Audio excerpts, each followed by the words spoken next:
Welcome to our class on Chassidus. We've been learning a beautiful Chassidic discourse from the Rebbe.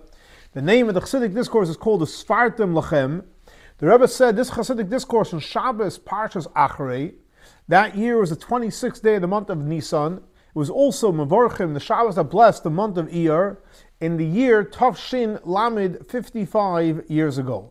So again, the Chassidic discourse is based on the verse where it says, וספרתם לכם, you should count to yourselves, ממחרת Shabbos, and day after Shabbos, מיום, הביאכם, Iyer, התנופה, when the day that you bring the Omer, Iyer, Sheva, Shabosais, Tiheyna, you should count 7 weeks, and then it continues on to say, Tesperu, you should count 50 days. It's known, the insight and the teaching of the Alter Rebbe, that וספרתם comes from the expression of Sephiros and Behiros. It should be beautiful and very, very clear. And the same thing also, the Ten Sefirot is the expression of Behiros, something very, very clear, etc. So we have to understand the fact that it says וספרתם לכם, you should count ממחרת Shabbos and day after Shabbat, that the counting is coming from the day after Shabbos specifically. What does that mean? It's referring to the day after Pesach. And the Rebbe says, seemingly, the counting and the clarity has to be a whole year. And like Chazal tell us, that we're here to serve the Hashem. We're here to serve Hashem. And our purpose in this world is to make a dwelling place for Hashem down here. And how do you do that? By making the physical world, the materialistic world, a place where God is concealed, befitting for a king to live in. And how do you do that? By taking away the coarseness of the world and transforming the materialistic part of the world. And that is the idea of Sfiros, Behiros, clarity. So if that's the case, what is the connection to וספרתם לכם? You should count and make it clear, specifically Machzor Shabbos. This is not avoid, this is work you have to always do. That's question number one. Also, we have to understand that we know that the 7 weeks is a preparation for Matan Torah, which came on the 50th day. And like when we left Egypt, so Hashem told the Jewish people when we were still in Egypt, when I'm going to take you out of Egypt, you're going to serve God in this mountain. So what do we see from here? That as soon as they left Egypt, they prepared themselves to go and receive the Torah, Matan Torah. And the truth is, it's not only a preparation, but that actually started the process of receiving the Torah. Like Rashi says, Vayelchu vayasu, when it says in reference to bringing the Korban Pesach, that how can it be that they went and they did? Because we know that when they received the command on Rosh Chodesh, and the fact this didn't happen until the 14th, but since they accepted upon themselves, it's considered as if they did it. So how much more so when it comes to counting the Omer, which basically is all about repenting and a yearning, and like it says in the Agada, which is brought down in the Ran at the end of Tractate Psachim, that the counting that the Jewish people counted when they left Egypt. Why were they counting? Because they had a tremendous yearning to receive the Torah. So how much more so when it came to counting the Omer, which basically is the beginning of receiving the Torah, and the 50th day comes after they started the whole process. And it's just like when you're counting from the day after Shabbat. And Shabbos is not part of the Sefirot, it's the day after, which is a preparation for the counting. So the same thing also at the end, that the 50th is not part of the counting, and as you count 7 weeks, and when you count the 7 weeks, you come to the 50th day, you come to the idea of Matan Torah. So if that's the case, we have to understand, the fact is, they're counting for Matan Torah, but Torah is every single day. And like it says clearly, b'chol yom, every day has to be like it's brand new. And like we make the blessing by the Torah, it has to be the beginning, we're receiving the Torah right now. So what does that mean? That the preparation of וספרתם is counting, and through that, by only counting 40 days, you achieve the 50th day, which is Matan Torah. Matan Torah is something which we have every single day. Okay. Rebbe says it's brought down in reference to the explanation of וספרתם. So he brought the teaching from the Alter Rebbe, that וספרתם comes from the idea of Behiros, has to be clear. And that's connected to the 10 Sefirot. Now, so what we say, that וספרתם is connected to the expression of the Sefirot and clarity. And it's connected to the idea of the 10 Sefirot. Rabbi says when it comes to this, to Sefirah, there's 4 different translations and 4 different ideas. And it's in 4 different sources and 4 different levels.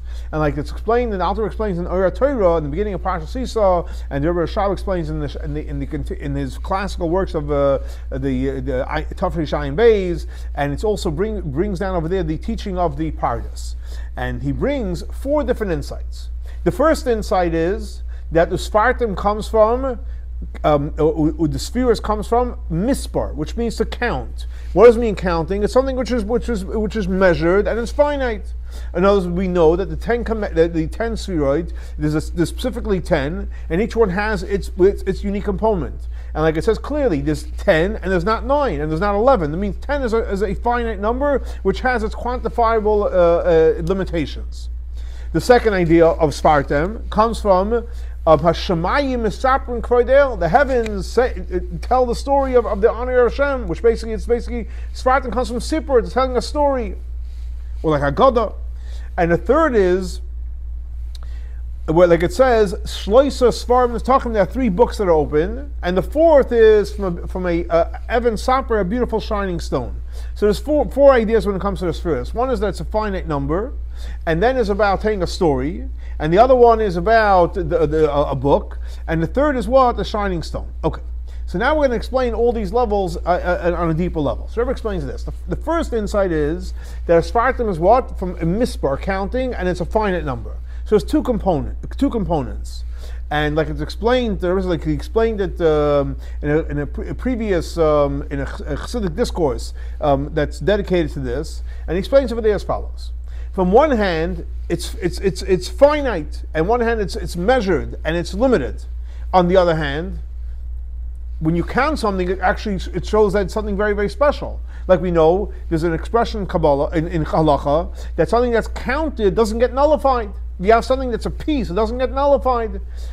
So on one hand, it's a number is a finite number, but on the other hand, no, a number is actually powerful. It doesn't get nullified. And the same thing also when in reference to vessels, because we know that a vessel is basically something which is finite. And like for example, he brings the example. It says when you go ahead and you have a measurement of salt, so you see that it has a certain requirement. What does that mean? Because light is simple. Light is pure. But it's not only that the vessel is measured and is finite, etc., but it's also not only the vessel is limited, but it has the power to hold within it and to create a finite place for light. And that's actually the quality of a vessel. The vessel, not only the vessel is finite and it's limited, but the thing that it holds is finite. And this idea of mispar, and so that's in the practical term. In the world of the spheres, this level of mispar is connected to the idea of malchus.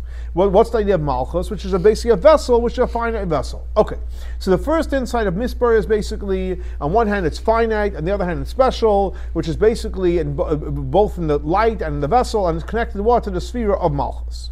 The second insight is here we said which is connected to the idea of the vessels. In other words, not only that it has the power to create a finite, but it's also the way the light that comes into the vessel, and the vessel reveals the light that's in there.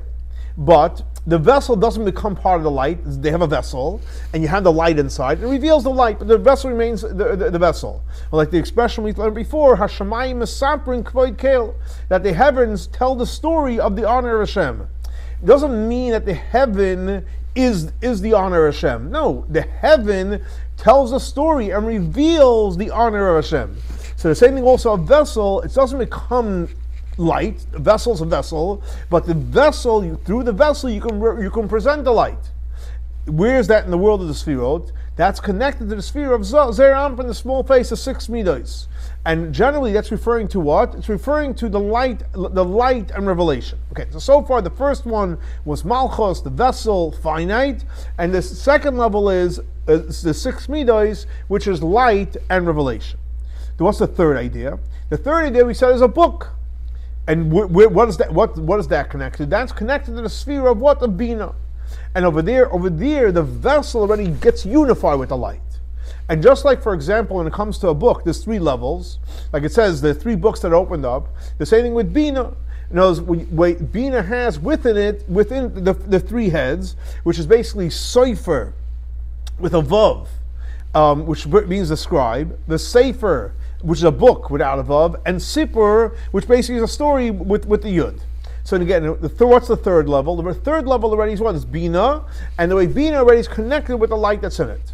What's the fourth level? The fourth level comes from the expression of even sapir, right? A shining stone. What does that mean? That it's not like when you have a stone that gives off light, so you don't see that there's a vessel and there's a light. The vessel and the light is connected. The vessel itself gives off the light. What is that referring to? That's referring to, this level is referring to the level of Chachma. And it doesn't mean that the Chachma doesn't have a vessel, because then it wouldn't be called Chachma, it would be called light. But that the light and the vessel get unified, that you don't see it as an independent vessel. What do you see? You see the light. And that's what you have, like in a vessel, you have the internal part, the external part. And in the external part, you have two levels. You have the external part of the vessel, which has its own identity, and the external part that through the external, the light gets revealed. But what's the internal part of the vessel, where it becomes one with the light? And in this you have the way it's in Bina, which Bina basically it's unified, but it doesn't become one. However, in Chachma basically it's one with the light. That's the idea of Even Sapir. The stone gives off light. You don't see the stone and the light. It's really connected. And like what's explained in reference to letters that are carved out, that it's not seen as an independent entity. What you see is you see the stone. Okay, so you see so far they have the four levels, starting with Malchus, which is basically a finite thing.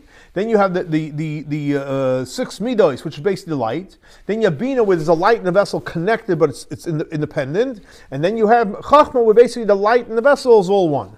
So that's why it says, וספרתם לכם ממחרת השבת. You should count, which basically, of a day after Shabbos, which we said is Spheros and Behirus. In other words, it has to be in a way of lechem. It has to be you, and in all four levels like we learned before, because each one has something the other one doesn't have. In other words, the quality of the highest level, or the fourth level of the Even Sapir, what does that mean? That the whole essence of it is it's all about light. However, on the other extreme, the first level, which basically it's a finite light, which is the idea of Malchus, those are the two extremes. But on the other hand, there is a component of the level where basically it's a finite thing that what the revolutionary idea and the chiddush of that component is that from the finite, the physical thing, you can do a commandment. Like you can create a connection, and up to the point that you can actually make it beautiful, and that which is up, and you bring it back full swing to the level of an Even Sapir. So you have two extremes. On one hand, you have the powerful light, which is very powerful. It's one with the vessel. On the other hand, you can't really do a mitzvah with that. The mitzvah happens when it's physical and finite, and then you elevate it to the highest level. And that's why it says וספרתם לכם. In other words, you have to have the lechem in all four levels. And like he explained before, in reference to in different Chassidic discourse about you should take the four species, it has to be yours. And the same thing also when it comes to the sphere, it has to be yours. Now, the counting has to be what? ממחרת השבת. What does that mean? That the power that we have, that to do what we need to do, comes from Shabbos, which is we're referring to on Pesach. What happened there? Over there, what happened was Hashem revealed Himself. Hashem Himself revealed Himself, and that's why it's called Shabbos, because it's on the level of Shabbos, which is basically a day of rest for the world. And this gives the power for the Spirit to do its job. And then by doing our avodah, it's ours, and all four levels, and we do it, and then we come to the 50th level, which basically we receive the Torah. Even though we receive the Torah every single day, and like we say, nice Torah, Hashem is giving us always, but that's to every individual. But in order to receive the Torah at large, for all the Jewish people, for Klal Yisrael, for the Jewish people as one, so in that you need to do the avodah of וספרתם לכם, but you have to do your avodah, which basically that breaks the decree, where in the beginning God says the heaven is heaven and the earth is earth, and that by doing it all together, that breaks the decree, and Hashem says, I'm going to come first, and Hashem comes down on Mount Sinai, and the same thing also when these days are remembered, the idea there's remembered, and even though that the decree was nullified, but nevertheless, there's still some kind of division that breaks between the two. But on the other hand, Hashem breaks the mechitza, which is referring to when Mashiach comes in the future, like it's explained in the Chassidic discourse of Lag BaOmer. And just like when Hashem gave the Torah, we did it was with Ema, B'yira, we were in awe and trepidation, we were rested with Ziyah. Same thing also, it's going to be as well now, that even though the Alter explains that it has to be in every single time you learn Torah has to have that connection. But you can't compare to the time when Hashem gave us the Torah, which comes after וספרתם לכם, which basically is when we receive the Torah for everyone, and we receive the Torah in a happy way and an eternal way. And that's basically the whole idea of the month of Eir. The month of Eir is it's considered like the chariot, because we know Eir is made up of 4 letters. Aleph, Yud, Yud, Reish. Aleph stands for Avram Avinu, Yud stands for Yitzchok, the second Yud stands for Yaakov, and the Reish stands for Rachel Imenu. So it's the 3 patriarchs and one of the matriarchs. And what is basically the idea of a chariot? That when you take something which is disconnected, not connected, and becomes totally connected to the rider, the one that's riding it. And that's the idea of basically וספרתם on all 4 levels until a person becomes humble and becomes one greater than with the chariot. It literally, not only you are nullified, but it literally becomes one with it. Just like, for example, the quality of learning Torah over doing a mitzvah. Because what happens when you're doing a mitzvah, so there's me and I'm doing a mitzvah. But learning Torah, you become one with Hashem. Like the author explains in Tanya in chapter 23, and also in the different Chassidic discourse that explain the chapter in Tanya, and that explain the difference between Torah and mitzvahs. But through Torah, you become one with Hashem. Up till we reach the level of a nigla k'vod Hashem, Hashem is going to be revealed. And everyone's going to see that Hashem is speaking. Like the author explains in Shar Hamuna, in the Gates of Faith, that literally the physical flesh, the physical body that normally you can touch things, will see the Creator that created it. And but not only in mankind, but even in the inanimate objects and things that grow and things that are alive.